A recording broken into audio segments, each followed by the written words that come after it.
Acababa de cumplir 29 años y empecé a salir con un chico con el que solía ser amiga en la escuela secundaria. Siempre tuvo un gran enamoramiento por mí, pero el sentimiento nunca fue mutuo. Sin embargo, ocasionalmente salíamos en pequeños grupos los fines de semana, pero nunca fue algo serio. Hace poco empezamos a hablar de nuevo cuando me envió un mensaje en Facebook. Estaba iniciando una empresa de ropa y me preguntó si quería modelar para su línea de ropa femenina.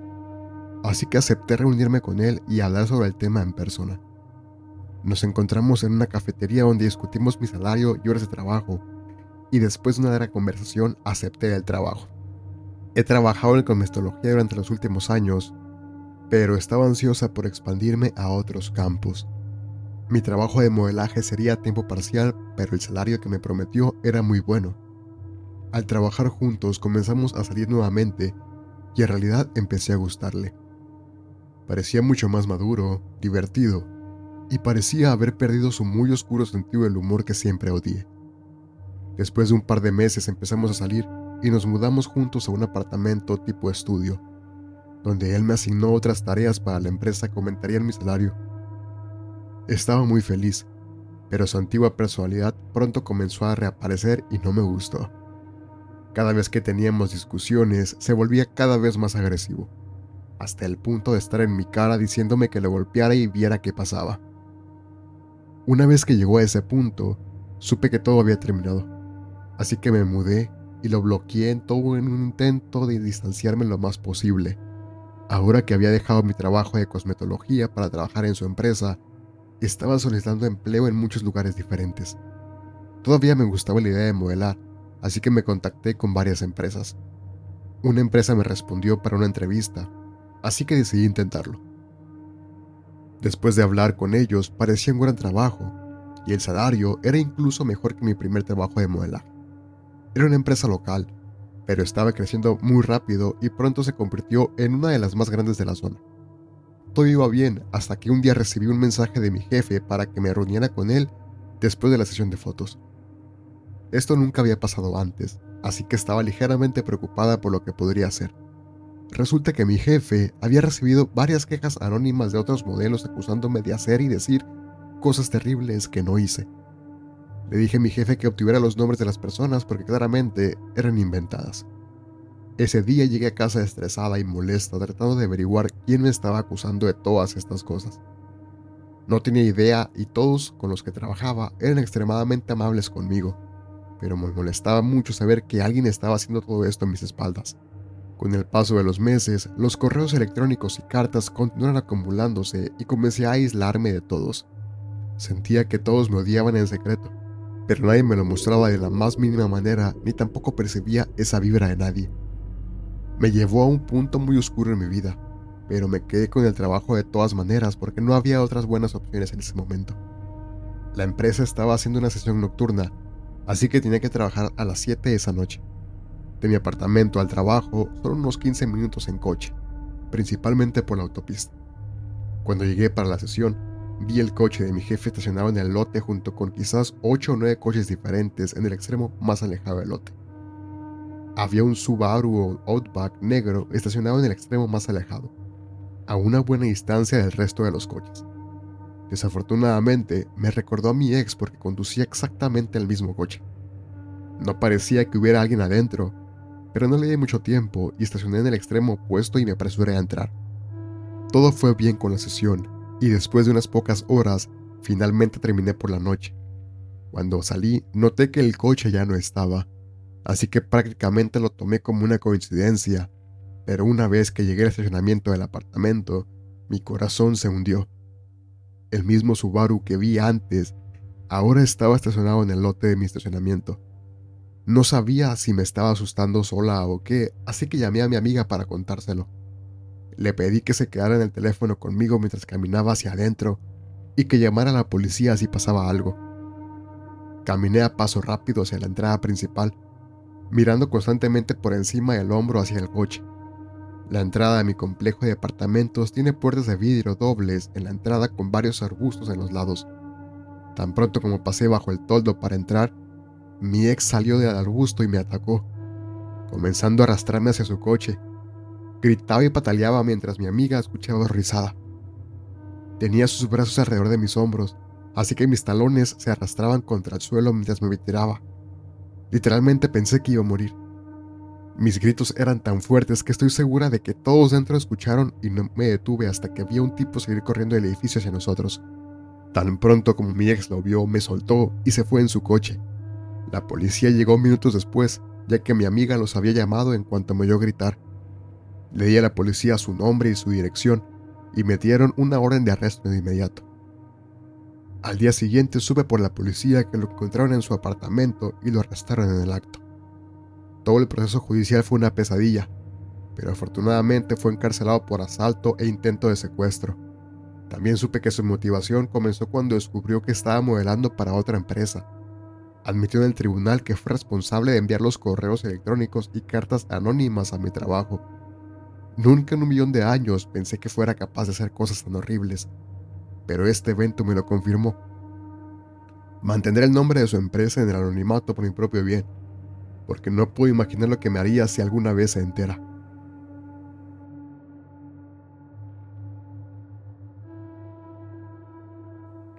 Vivo con mi esposo en una casa de estilo rancho. Mi padre, que cumplirá 84 años el próximo mes, vive en una residencia de ancianos a unos 15 minutos de nosotros. Hace un par de meses, recibí una llamada de la residencia de ancianos. Era un mensaje explicando que hubo un incendio en la sala eléctrica, pero que todos en la instalación fueron evacuados de manera segura. El mensaje terminaba con un número de que los familiares debían llamar para discutir las reubicaciones temporales adecuadas para los residentes. Tan pronto escuché el mensaje, llamé al número y hablé con alguien sobre la situación. No estaban seguros de cuánto tiempo estaría cerrada la instalación, pero me dijeron que mi padre sería trasladado a otra instalación a más de 40 minutos de distancia, por lo que me encontraba en una situación difícil. Mi padre tiene demencia y siempre he intentado visitarlo al menos 3 o 4 veces por semana. A menudo se confunde y se preocupa, así que siempre trato de estar con él tanto como puedo para recordarle que está bien. Con la nueva instalación temporal, nunca podré llegar hasta allí y visitarlo, y no sabía en cuánto tiempo estaría cerrada su instalación. Así que decidí que lo mejor sería que viniera a vivir conmigo y con mi esposo, para que no estuviera completamente desubicado en un nuevo entorno con personas diferentes.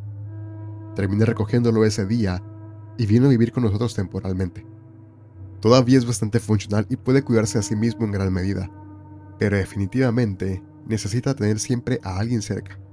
Durante la primera semana, mi esposo y yo nos turnábamos todos los días para cuidarlo, así que tomé libre del trabajo el lunes, miércoles y viernes de esa semana. No me importaba mucho faltar al trabajo porque hacía años que no podía pasar tanto tiempo con él. Este horario continuó durante semanas y la instalación estuvo cerrada mucho más tiempo de lo que inicialmente esperábamos. Todo iba bien hasta que estaba en casa con él un viernes por la noche. Mi esposo planeaba salir con algunos de sus amigos después del trabajo, así que estaba sola con mi padre por la noche. Terminamos de ver una película alrededor de las 9:30 y después de eso, él estaba listo para irse a la cama. Lo habíamos acomodado en el dormitorio de invitados, justo frente a nuestra habitación, para que siempre pudiéramos escucharlo si se levantaba a usar el baño en medio de la noche. Nos dijimos buenas noches y seguí viendo televisión mientras él desaparecía por el pasillo y entraba en su habitación. Estaba exhausta de la semana, así que no tardé mucho en irme a la cama poco después también. Me quedé dormida bastante rápido hasta que me despertó el sonido de pasos en el pasillo. Me giré y miré hacia la puerta, dándome cuenta rápidamente de que era mi padre. La luz del pasillo estaba encendida, así que esperé despierta y miré la puerta hasta que abriera la cama. Por alguna razón, estaba tardando un tiempo inusualmente largo, así que después de esperar varios minutos me levanté para ver qué pasaba. Tan pronto como abrí la puerta, tuve que mirar 2 veces. La puerta del dormitorio de mi padre estaba completamente abierta y podía verlo acostado bajo las cobijas. Sin embargo, la puerta del baño estaba cerrada y bloqueada, pero las luces estaban encendidas. Mi padre ocasionalmente se confunde y cierra la puerta desde adentro cuando la cierra, así que esto no era nada fuera de lo común. Me dirigí a la cocina donde tenía una horquilla en el mostrador desde que esto había sucedido a principios de la semana para abrir la cerradura. Justo cuando empecé a juguetear con la cerradura, el inodoro del baño se descargó. Me sobresalté ya que definitivamente no esperaba escuchar eso. Dejé de hacer lo que estaba haciendo y me di cuenta que probablemente mi esposo acababa de llegar a casa y ya estaba invadiendo su privacidad. Regresé a mi habitación y esperé que saliera antes de volver a dormir. Pasó otro minuto y escuché el grifo correr durante unos segundos antes de que la puerta se abriera de golpe. La luz del baño iluminó todo el pasillo hasta que la apagó y volvió a estar oscuro. Escuché sus pasos acercándose y tan pronto como pasó junto a mi puerta, me di cuenta de que no era mi esposo. Me levanté de la cama para ver mejor y lo que vi me dejó completamente desconcertada. Mi papá estaba regresando a su habitación desde el baño, pero si él había estado en el baño todo el tiempo, ¿quién estaba acostado en su cama? Intenté preguntarle a mi padre si había visto a alguien más, pero ya estaba medio dormido y confundido, así que no era muy coherente. Sin saber si estaba perdiendo la cabeza, llamé a mi esposo para preguntarle si estaba en casa y cuando contestó, la sensación de mi estómago empeoró aún más. Todavía estaba afuera. Le dije que podría jurar que había mi padre acostado en su cama bajo las cobijas, pero no tenía sentido porque él había estado en el baño todo el tiempo. Siguió diciéndome que probablemente era mi imaginación y aunque quería creer eso, sé lo que vi. Me sentí extremadamente nerviosa sin saber qué estaba pasando, pero mi esposo ya estaba de camino a casa en ese momento, así que solo tenía que esperar unos minutos. Pronto escuché su camioneta entrar en el camino de entrada seguido por el portazo. Lo escuché entrar y luego escuché sus pasos acercándose cuando sus botas golpeaban el suelo. Me sentí aliviada de verlo, pero antes de que pudiera decir algo, dijo, ¿sabías que la puerta principal estaba completamente abierta? Lo miré esperando que fuera una broma, pero estaba completamente serio. La última persona en usar la puerta principal fue mi esposo, y recuerdo específicamente haber bloqueado la puerta cuando salió. Este fue el punto en que comenzamos a tomarlo muy en serio. Fuimos a la habitación de mi padre y encendimos las luces. Luego lo sacudimos para despertarlo.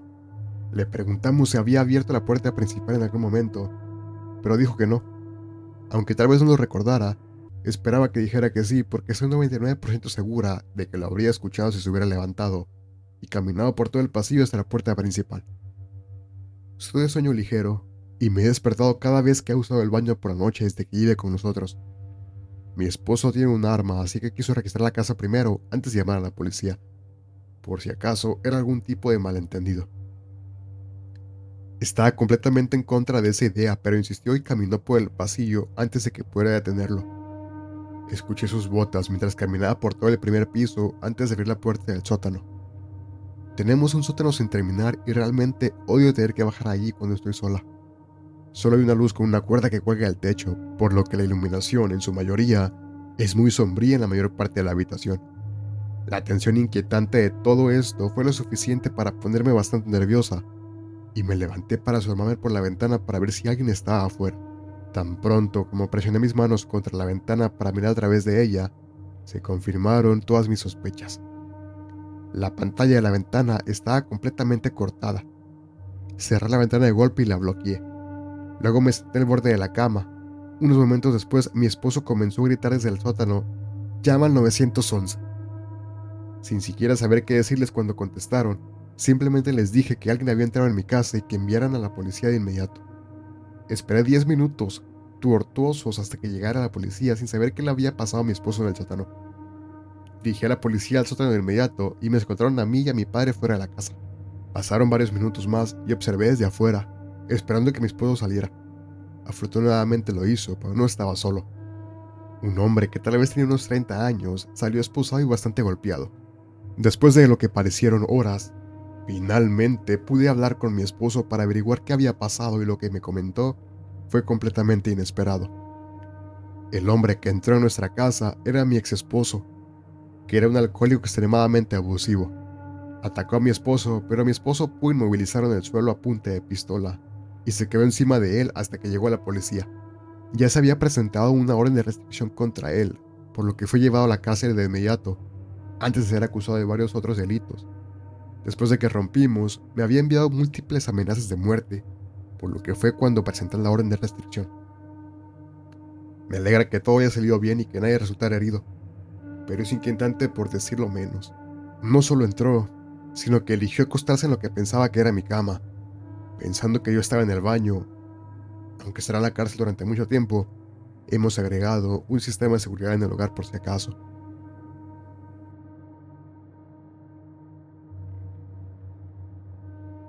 Estoy segura de que muchos de nosotros hemos tenido una expareja que nos saca de quicio, pero la mía es bastante más espeluznante que el típico idiota borracho que manda mensajes. Hace unos 3 años estaba en una relación a larga distancia con un chico llamado Peter. Él tenía 17 años en ese momento y yo acababa de cumplir 19. Peter no era una buena persona. Creía que las primeras impresiones que daba a las personas solo eran necesarias al principio, porque después de la primera reunión dejaba de ser agradable, educado, razonable con la gente. Yo era joven y pasé por alto esto, pensando que de alguna forma podía cambiarlo. Sin embargo, este abuso hacia las personas, incluyéndome a mí, eventualmente se volvió demasiado y rompí la relación con él. La ruptura fue bien considerando todo, excepto que él quería que yo dijera las últimas palabras para poder hacerse la víctima. Este había sido un elemento central de nuestras peleas porque insinuaba que quería la ruptura, pero en lugar de decirlo, me mantenía en el anzuelo y se volvía aún más abusivo. Me estoy desviando, pero el punto es que pensé que el asunto estaba resuelto, y poco después de esto, entré en una relación amorosa con mi novia actual. Luego llegó el día en que Peter quería recuperar sus pertenencias. Le envié un mensaje de texto con una lista de todo lo que había dejado en mi apartamento, y él confirmó que era todo. También hicimos una cita para que pasara por mi apartamento alrededor de las 3 de la tarde del siguiente jueves. No tenía intenciones de dejarlo entrar a mi casa ni de estar sola con él, ya que de repente parecía tener muchos cambios de humor después de verme en otra relación. Él estaba bloqueado en mi cuenta de Facebook, pero de alguna forma sabía que estaba en una nueva relación, lo cual era una gran señal de alarma para mí y para mi novio. Bueno, llegó el jueves y me sentía ansiosa por terminar con esto. Mi novio y yo estábamos caminando a casa desde nuestro instituto cuando mi teléfono sonó. Era Peter. Me gritó diciendo que había estado esperando en la estación de tren durante más de una hora. Traté de razonar con él, así que acordamos encontrarnos allí con sus pertenencias, ya que necesitaba tomar un tren. Mi novio caminó conmigo hasta la estación de tren, pero llegamos solo para encontrarla vacía. Vivo en un pueblo pequeño y la estación de tren se usa principalmente durante las horas punta de la mañana y la noche. También está ubicada de manera bastante extraña entre residencias normales y hay muchos callejones que conducen a diferentes partes del pueblo desde allí. Recibí un mensaje de Peter diciendo que podía vernos, pero que no saldría de su escondite mientras mi novio estuviera allí. Dejamos sus cosas en un banco de la estación de tren y le respondí calmadamente que en realidad no estaba interesada en reunirme con él. Cuando digo calmadamente, me refiero a que mi respuesta fue tranquila, pero ya estaba temblando y mi novio estaba furioso por esa niñería. De camino a casa recibí otro mensaje. Esta vez dijo que tenía un regalo para mí que había dejado en mi buzón, pero me asustó aún más, principalmente porque indicaba que podría estar esperando en mi apartamento. Era completamente posible que nos hubiera visto en la estación de tren y luego correr hasta mi apartamento. Sin embargo, no había rastro de él, y no había nada en mi buzón excepto una factura. Para entonces, supusimos que estaba actuando por despecho y procedimos a ignorar la avalancha de mensajes de texto, llamadas y demás que siguieron ese día. Después de un tiempo, la vida volvió a la normalidad. Luego recibí otra llamada, esta vez del hermano mayor de mi ex que estaba preocupado por Peter. Al parecer, había desaparecido llevándose una de las pistolas de gas de su hermano. Me quedé sin palabras, pero como no había visto nada, lo descarté como otro acto infantil. Ese mismo día, cuando mi novio regresaba a casa después de hacer la compra, vio a unos policías caminando alrededor de la escalera del sótano en el exterior del departamento donde vivíamos. Al día siguiente, la madre de mi novio nos contactó. En el periódico había una descripción de un joven no identificado del mismo pueblo que Peter, que había sido arrestado por intento de robo en la pizzería que estaba debajo de mi apartamento. Estaba armado con un cuchillo, una pistola de gas y líquido para encendedores, mientras declaraba que no estaba intentando robar, sino que estaba allí para visitar a su ex, que por supuesto era yo. Al contactar a la policía, descubrí que también tenía una máscara, documentos falsos y una peluca en una bolsa de deporte que había arrojado a la escalera cuando, alrededor de las 4 p.m., saltó la valla y trató de entrar a la pizzería. Esto significa que mi novio salió por la puerta principal mientras mi ex estaba escondido justo al lado de la puerta armado. Nunca había estado tan asustada antes. La triste verdad es que mi ex nunca fue acusado de nada porque era menor de edad y tenía una familia adinerada. Escribo esto ahora, porque después de 3 años pensé que esta historia de terror finalmente era un capítulo cerrado. Y eso fue hasta que recibí una declaración de amor de una cuenta de correo electrónico falsa, firmada por Peter, hace 2 semanas.